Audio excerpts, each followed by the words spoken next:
அன்பில் என்பது அவர் வாழ்ந்த இடம். அதனால் அவர் இங்கு வந்ததில் எனக்கு ஆச்சரியமே இல்லை. அன்பு கட்சி தாண்டியது. அண்ணாவின் மேல் எனக்கு இருக்கும் அன்பும் அப்படிப்பட்டதுதான். அவர்கள் பிள்ளைகள் எல்லாருக்கும், அவரிடம் கற்ற பிள்ளைகள் எல்லாருக்கும், அதை புரிந்து கொண்ட எல்லா பிள்ளைகளுக்கும் இதே குணாதிசயம் இருப்பதை நான் பார்த்திருக்கிறேன்.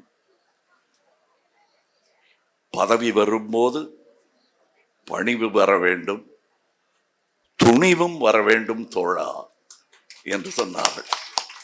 பணிவுக்காக துணிவை இழக்கும் சுயமரியாதையற்றவர்கள் அல்ல எங்கள் கூட்டம். இது அன்பில் வாழ்ந்தாலும் பணிவு தெரிந்தாலும் துணிவு மறக்காத கூட்டம்.